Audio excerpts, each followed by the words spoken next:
Close your eyes for a moment and imagine standing in a sun-drenched field thousands of years ago. The air is thick with the scent of earth and harvest.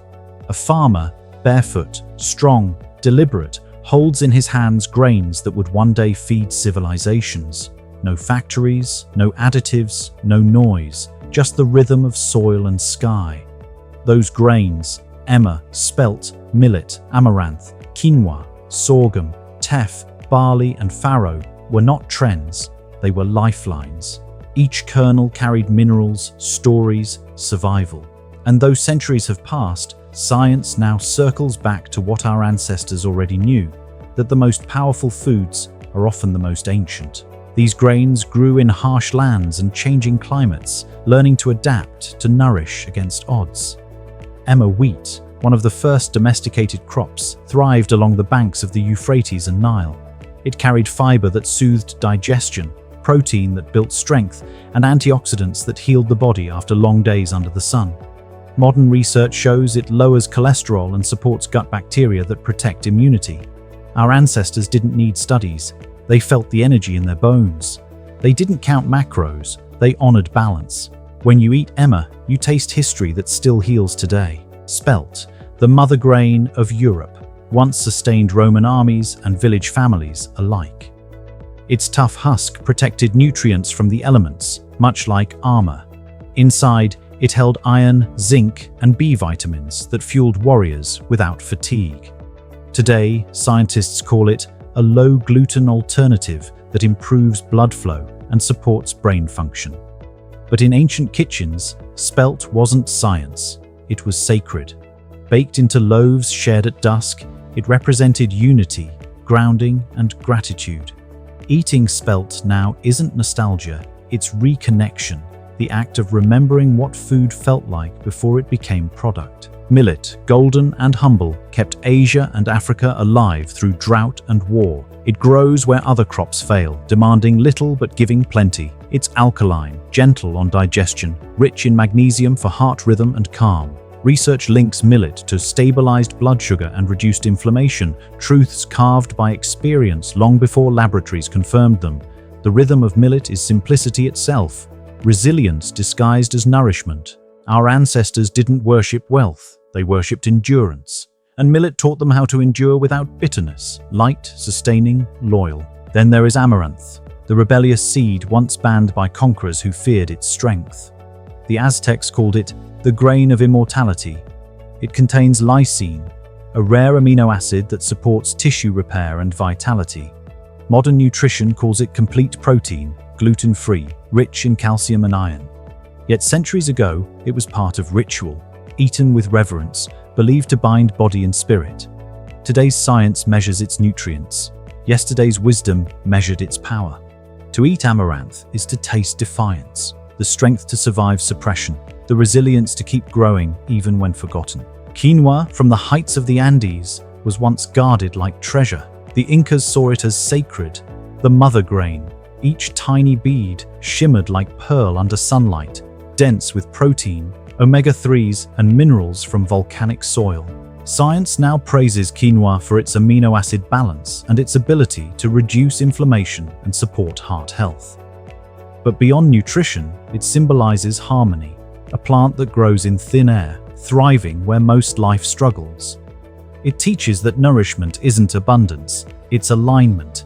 The Incas saw it not as food alone, but as a covenant with the earth, a promise of balance between human and soil. Sorghum, ancient, tough, unbreakable. It stood tall in African heat, feeding people and animals through famine. Its secret lies in polyphenols, antioxidants that protect cells from aging and stress. It's gluten-free, rich in fiber, and surprisingly sweet when roasted. Researchers find it lowers blood sugar and strengthens the microbiome, echoing what traditional healers said for centuries. It cools the body and steadies the mind. Sorghum's story is one of quiet pride. It never sought fame, yet it shaped empires. When we eat it today, we taste the humility of survival, the dignity of endurance that science now calls wellness. Teff, the tiny jewel of Ethiopia, is almost microscopic, yet within that grain lies immense strength. It fueled generations of runners, soldiers, mothers, kings. It contains iron for endurance, calcium for bones, and resistant starch that feeds good gut bacteria. In modern terms, it balances energy release and supports steady metabolism. In ancient language, it meant sustenance, the food of gratitude. The Ethiopians didn't eat to count. They ate to honor motion, to stay connected to the earth that carried them. Each spoon of teff is a reminder. Small doesn't mean weak. It means concentrated life. Barley, ancient, humble, powerful. It was one of the first grains cultivated by humanity, used in bread, beer, and healing tonics. Roman gladiators ate it for stamina, calling themselves barley men. Science later confirmed why. Beta-glucans that lower cholesterol, vitamins that sharpen the mind, minerals that renew the skin. Barley isn't fancy, it's faithful. It asks for nothing but time and gives back energy that lasts. To our ancestors, it wasn't just food, it was fuel for work, worship, and recovery. Barley teaches that true nourishment is steady, not sudden. And farro, the grain of the Mediterranean dawn. It grew in fields that saw the birth of philosophy and art. Its nutty flavor carried the taste of patience. Its complex carbs offered balance between hunger and strength. Today, it's recognized for fiber, zinc, and polyphenols that fight inflammation. But long before the science, farmers knew farro was kind, easy to digest, steady to sustain. It doesn't spike, it nourishes. Farro is the grain that reminds us health isn't speed, it's stability. What unites these 9 grains isn't nostalgia, it's intelligence. Each one was shaped by evolution to withstand hardship. They adapted where modern hybrids fail. Science calls them nutrient-dense, fiber-rich, high in antioxidants. But their deeper gift lies in rhythm. They feed slowly, digest gently, harmonize with the body's natural flow. When we eat them, we don't just consume calories, we consume continuity. We connect to people who walked before us, who understood that food was never separate from spirit. Modern diets chase novelty, powders, pills, instant miracles. Yet the answers have been waiting in ancient soil. These grains don't promise quick fixes, they promise balance. They ground blood sugar, stabilize mood, strengthen heart and gut. They do what they always did, nourish without noise. When we return to them, we return to sanity. The body feels it first, energy steadier, digestion calmer, cravings quieter. The mind follows, clearer, lighter, less desperate for stimulation. It's the wisdom of simplicity wrapped in a seed. Every bite of these ancient grains is a conversation across centuries. It's the echo of hands that sowed, harvested, shared. It's proof that nourishment doesn't need reinvention, only remembrance.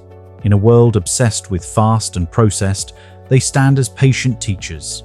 They remind us that progress isn't about replacing the old, but understanding why it lasted. They survived because they worked, for body, for soul, for life itself. So perhaps the real question isn't whether these grains fit into modern nutrition. The question is whether modern life can still fit into their rhythm. To eat them is to slow down, to taste what time once tasted like, earthy, honest, whole. They teach patience in a world of haste, consistency in a culture of shortcuts, and maybe that's why science still validates them. Not because they're trendy, but because they're timeless. When you next hold a spoon of quinoa, a bowl of millet, or a loaf of spelt bread, pause. Remember that someone thousands of years ago did the same, trusting the land more than labels.